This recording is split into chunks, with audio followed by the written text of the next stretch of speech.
Hello, GM. GM, everyone. We're Well, well, ready. well. 2K viewers. I wonder what's going on here. What's up, Eli is David? starstruck. What's up, Jack? What's up, Jaden? What's up, Hunter? What's up, Arbitrum community? Good to see everybody. So we have a special edition of players going to play today. It's week 0 of the Arbitrum Arcade, which we announced it, I believe, a week ago or so. And it'll go live on the 11th with week 1. So let's talk a bit about what the heck the Arbitrum Arcade is if you didn't read the post.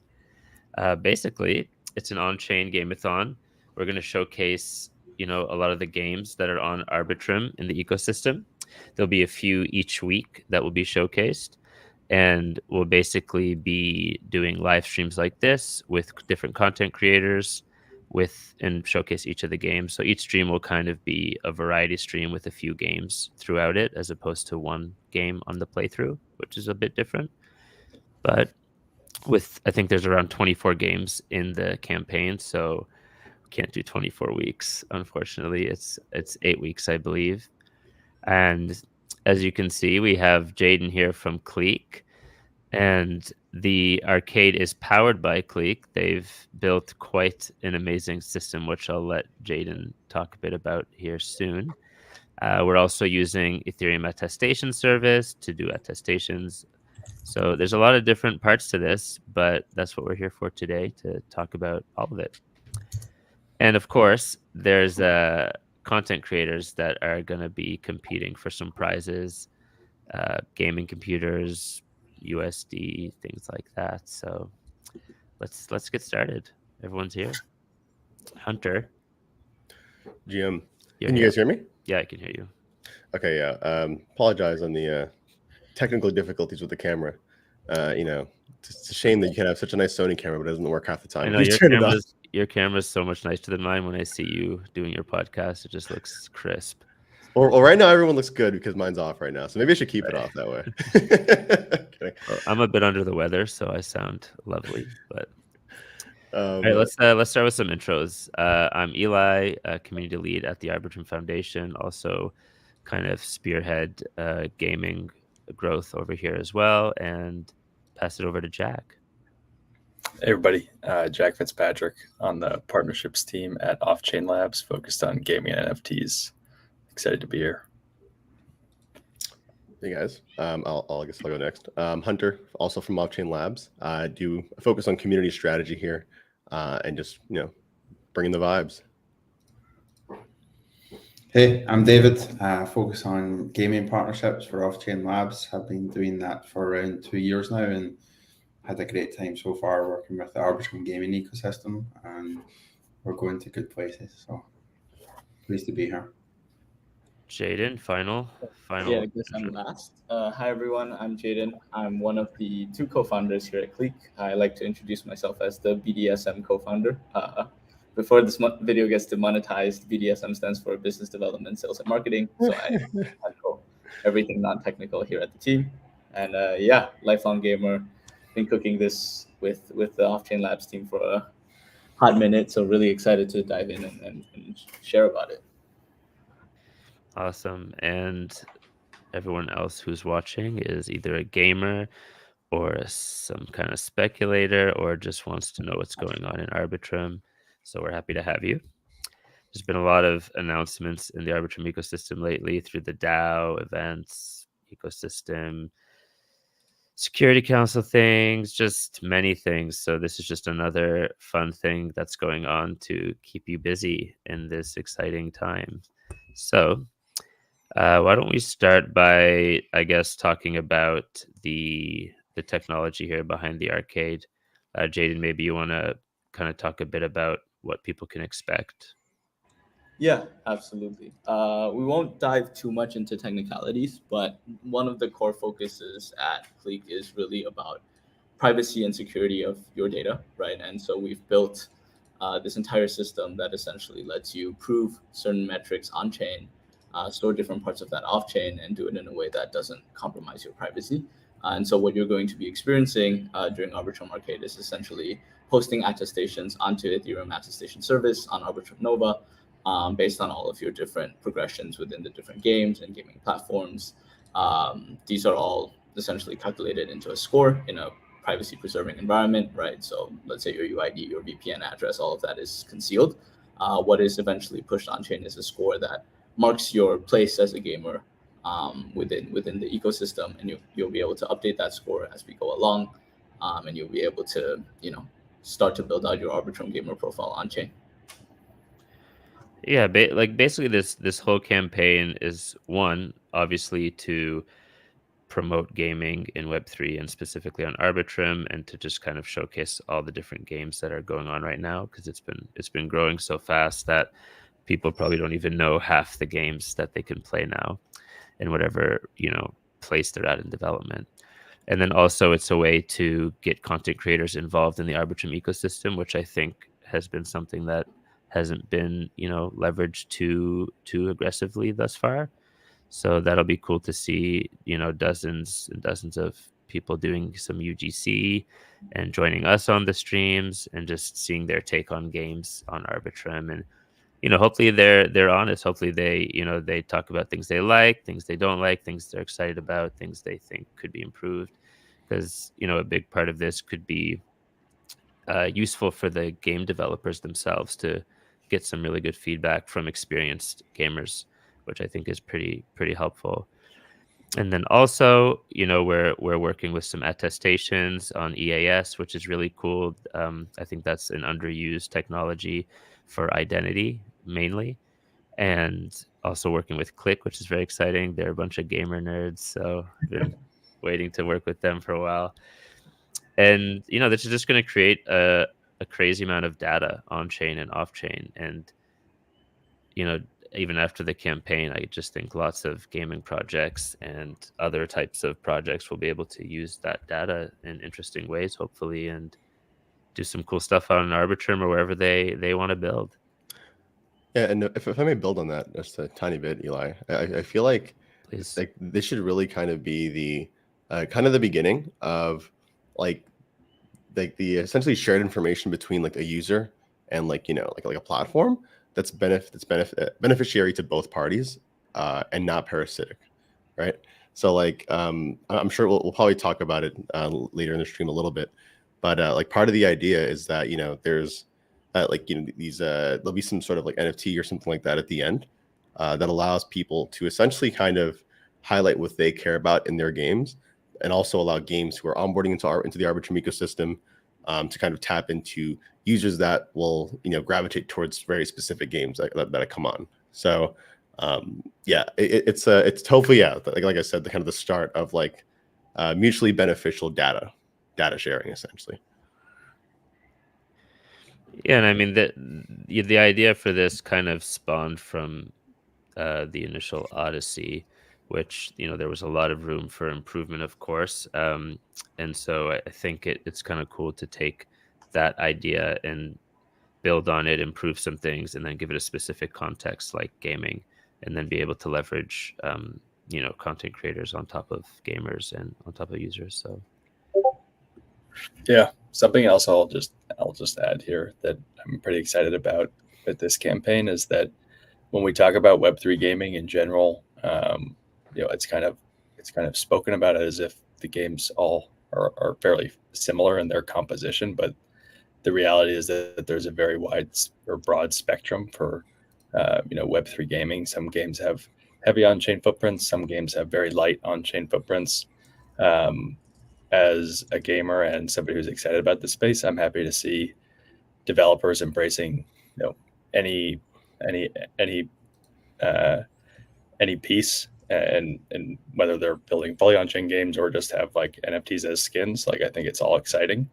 But what I'm excited about with this campaign is that we're actually giving users an opportunity to take some of that data that typically lives off chain and bring it on chain. And that's pretty exciting because it can be actionable for other games, as Hunter is suggesting. It can be just interesting for the users to have insight into that, and for be able to perhaps get better insight into their friends' progress in other games. So I'm excited about that fact, and the fact that we're going to be able to kind of expand the on-chain footprint for a lot of these games that are maybe lighter on the on-chain spectrum today. Yeah, it's actually been very interesting just working on, because we're compiling a subset of on-chain data with off-chain data, right? And seeing how the nuances in managing that data and arriving at that score that users can host and post on-chain. It's been a really interesting experience for us too, just to build out that mapping. And yeah, I mean, Nova and One have both been great to work with. So soft shell Arbitrum.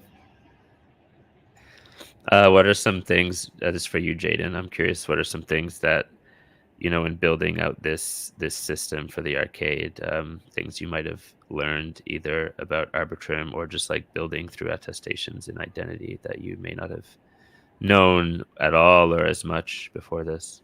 Yeah, absolutely. I think the one thing that really impressed me was kind of I almost used the word modular. I've been hearing it too much at East Denver. But the composability, right, of the Orbit chains.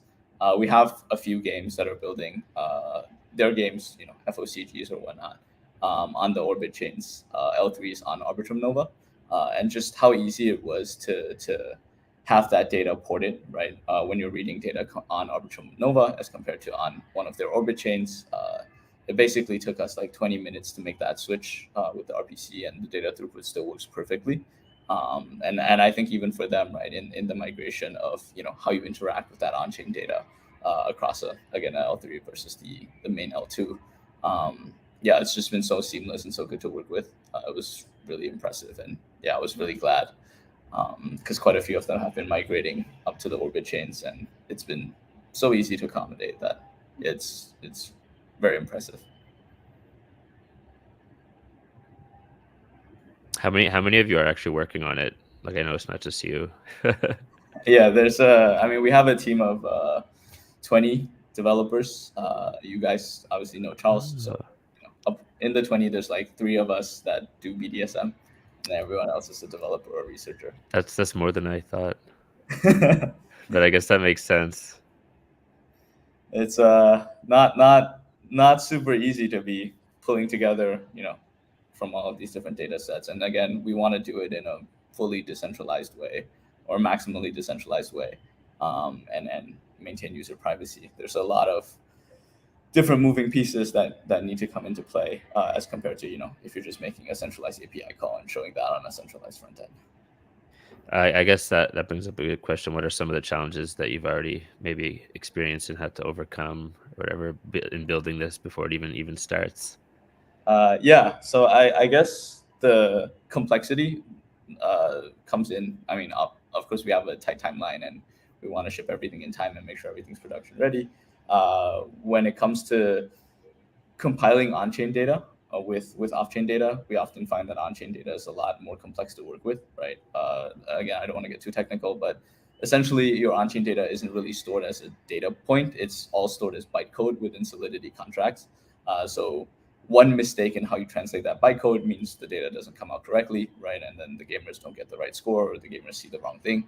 And when you're dealing with computation that we do on top of that, right, to arrive at the score, or to, let's say, look at a contract and determine something like number of ranked battles based on a certain storage of your wallet within that contract, it starts to get very nuanced. And I've spent quite a lot of hours with my dev team just like scratching our heads on how to make sure this comes out well for everyone. Heck yeah, it's been exciting. I guess not that exciting for me because I'm not developing, but I know it's been exciting for you guys to get this shipped out and then have the Arbitrum community interact with it and have us stream it and kind of showcase everything. So yeah, week 0, it's gonna start soon. Why don't we talk a bit about the actual games that are going to be featured? I believe it's 24 is the number, which may be subject to change depending. Probably three to 4 games every week. Jack or Hunter, you guys want to kick it off with some of the games that people can expect in the first weeks? Yeah, definitely. I can jump in there. So yes, I think the target is for 24, where I think we're probably going to be a little higher than that when it's all said and done, but the specific count per week will likely be in flux up until each week. So for week 1, we're going to be kicking off with AI Arena, Pirate Nation, Treasure DAO, and Denino Fun World. So we've got an awesome lineup for week 1. We've got a platform, so Treasure. They have a number of we'll be spending some time on the live stream chatting about just what they're building in general.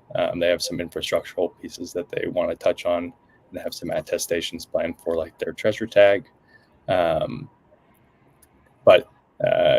Yeah, I'm excited for week 1.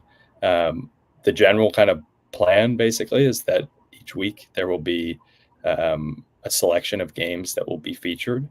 Our group is effectively working with each of the teams to carve out the slate for each week, and folks will be able to go to there's a page on the Arbitrum portal that's labeled for the Arbitrum Arcade specifically. You'll be able to check in on like the current games for each week and keep track of everything right there. And then to actually claim your attestations or update your attestations in your wallet, etc., you're going to navigate over to Click's website, and it's a nice and simple UX there. But so those games will cycle through every week, and as Eli suggested, there's a program that the foundation is sponsoring for content creators. So we had awesome demand from a great collection of content creators, Web3 gaming, native creators in this space, who have a primary focus on video content in particular. And so these folks are in the process of being notified, likely in the next 24 hours, that they're approved for the campaign. They'll be tasked with creating at least one video a week about at least one of the featured games. And so the hope is that you're going to see Arbitrum games all over your feed. And like I said, that will be starting with Treasure DAO, AI Arena, Pirate Nation, and Denino Fun World for week 1. So very excited. Can you tease week 2 as well, or are they not set in stone yet? Yeah, we can tease week 2 as well. We can't go too far out. No, we'll stop there. Yeah. But for week 2, we have ZTX, Tales of Illyria, and Monkey Empire. So a nice mix there as well.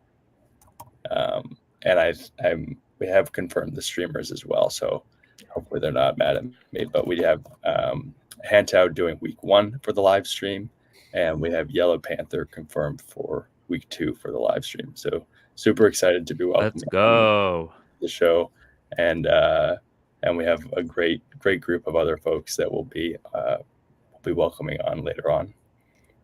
Oh yeah, and I'm not sure. I don't think you touched on it yet, but the part of the idea is, so while there is technically like every week as a content creator, they'll be tasked to essentially create at least one piece of content a week. The hope is obviously more than that is done. And I guess part of the way that's going to be incentivized is through the giveaway of 3 gaming PCs. So to give a little color on how that's going to work, essentially, there's going to be one PC that's given away to the content creator that refers the most of their audience to actually join the Arbitrum Arcade. The second one is going to go to the content creator that has the most engagement throughout their content. Of course, over the length of the arcade, cumulatively, I should say. And lastly, the last PC will go to the content creator that creates the most content. So there's definitely a couple of different kind of vectors, a couple of different kind of strategies I think you can take as a content creator. When approaching the Arbitrum Arcade, but we'll see. I think there's going to be no shortage of content, which is awesome. So obviously, you guys as users, you can also feel free to support your fellow content creators by watching their videos, signing up with whatever referral links they end up having, and all that stuff. So it's going to be very exciting, very, very collaborative in nature. And I think that one of the first campaigns that I've seen that actually will encompass multiple chains because of obviously the Orbit chain infrastructure. So really, really exciting.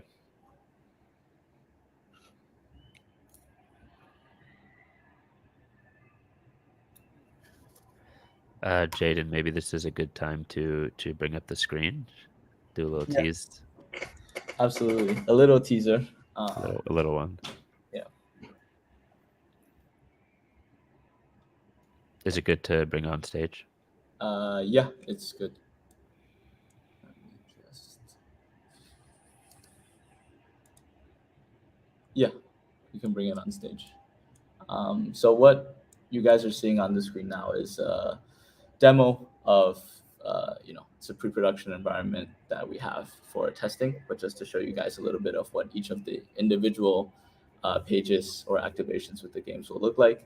Up here's, brief descriptions and some instructions, links, nothing you guys aren't used to.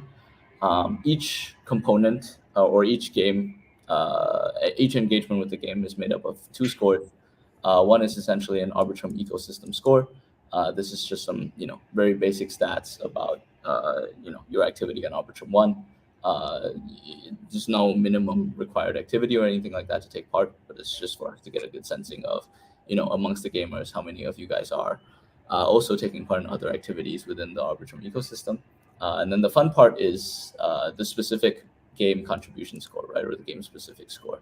And each of these are going to, be made up of a set of data sets that are coming from the games, right? So for treasure, it's going to be gems earned during the week, gems earned in total, as well as whether or not you have a treasure tag.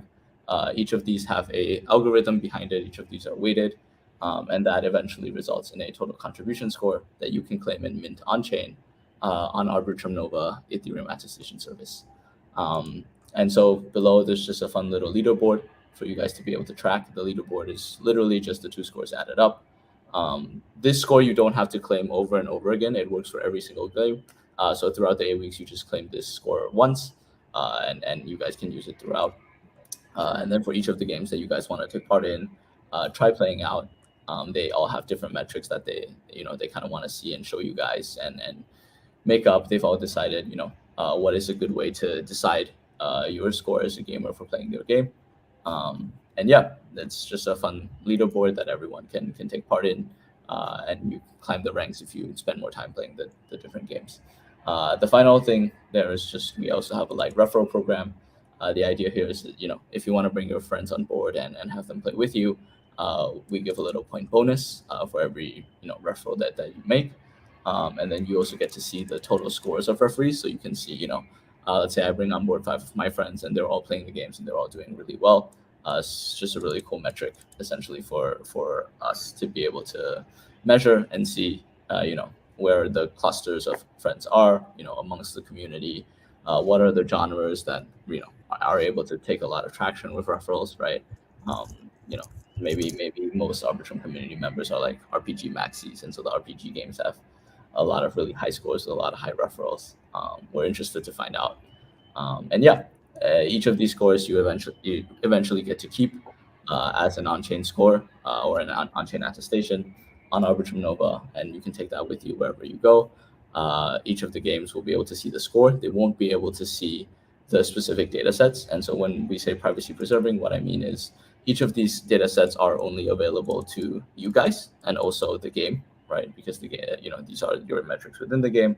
Only the score itself is minted on chain, and that's meant as a hint or a showcase of how much you've participated in each of these games for other games, to be able to recognize your wallet or recognize you as a gamer. So yeah, that's essentially the simple flow. We're still adding some quality of life touch-ups to make it easier for you guys to be able to find, for example, a link to minting a treasure tag if you haven't minted one and stuff like that. So yeah. Awesome. Thanks for walking a bit through that. I know it's still a work in progress right down to the last day, but nice to give people some context to what the navigation is going to be a bit like, more or less. Absolutely. We're really hyped to get it right. Just doing stress testing now to make sure we can handle the masses of Arbitrum users coming on. Let's see. The Odyssey was I think definitely woke a lot of people up. I think by the end of it there was over like a million interactions, between mints and and then people actually like kind of using applications. So definitely very, very excited for it though. Either way, very excited.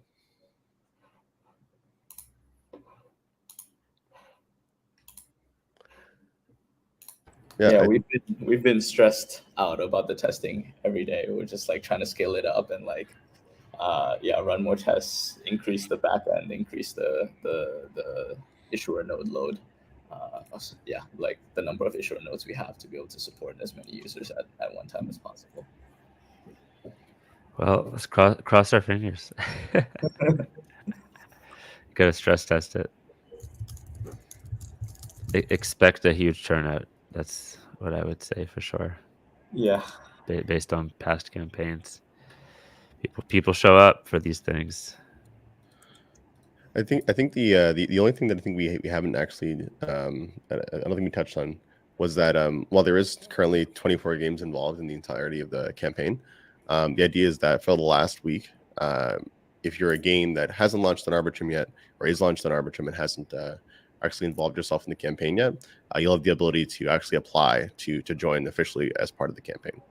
I think the link right now is on the Arbitrum portal, so you can like take a look there to apply, or if you want to tell like if you have a gaming team that you like on a different chain and you want to deploy in Arbitrum to join the campaign, definitely make sure to do that and send the link to the portal to make that happen. I think applications for that close, I want to say sometime next month. So plenty of time, but things move quick. So yeah, and the application to be an official content creator in the running for the prizes has ended, and we'll be sending out the approval list by end of day tomorrow, I believe. Yeah, I think latest probably end of day tomorrow. Yeah. There was oversubscribed by a lot. I think Yeah. Jack had mentioned there's like 150 applications, and I think we're optimizing for 50. So unfortunately we can't have everyone on, but at the very least I think it'll still be a fun campaign no matter what, and tons of room for content creation for sure. Can't dilute the prize pool too hard. Oh yeah, exactly. But yeah, it should be. Hopefully, we're striking a nice balance here, and I'm very excited that we're like. I mean, it's been a long. We're at a fun moment, I think, in Web3 gaming where a lot of games are coming to market. There's a lot more that's playable, but like for folks that have been around for a minute, like that the content creators have been a really important piece, or very very central to the space's success in getting us to this point. So I'm happy to find a way to reward those folks and to work very closely with them as we work to uplift our own ecosystem as well. So I'm pumped about it. Oh yeah. Well, I think I've played most of the games on that list. I saw a couple new faces that I haven't had the pleasure to play, so I'll definitely be taking part outside of streaming as well. Oh yeah. I mean, listen, dude, you'll be on the main account. I think definitely so for those who are looking to tune into the next stream, since pretty much every stream after this is going to be actual gameplay instead of just kind of like an info session. We're looking at which date, Eli? Do you have it? Do you have it on you? Do you have to check again? For the first stream? Yeah. I believe it's the 15th, the end of next week, is it not? Yes. Yeah, the 15th. So you'll be able to tune in 15th, kind of see a good amount of us, I think, are going to be on alongside like a content creator. Actually playing some of the games. Obviously, we currently see your comments, so you'll be able to comment and interact with us throughout the stream every week. And obviously, like you'll be able to kind of join in the fun and kind of play the games yourself. Low-key, I wouldn't be surprised if we're at the point where like if we stream closer to the end of the week, you'll have people who've already played the games just coming in and giving us all the alpha, so we can just like speed run through everything. We don't got to figure everything out. That would be nice. That'd be very nice. Well, we have the streams kind of each week spread out on different days, just so yeah, we don't force people into one day. I mean, so keep Eli on his toes. That's yeah, why. keep me on my toes. Keep everyone else on their toes too. But it starts on the 11th, so people will start, Yeah. swarming in and getting things done at the beginning of the week, and then they'll like you said, they'll get to see our take on it at the end of the week after they've had plenty of time. Definitely. Yeah. So I think this is a small reminder. Users, you can literally create a profile as soon, or say sign in and kind of create your Arbitrum Arcade account for lack of a better word on the 11th. Creators, essentially you can start creating as soon as the week starts.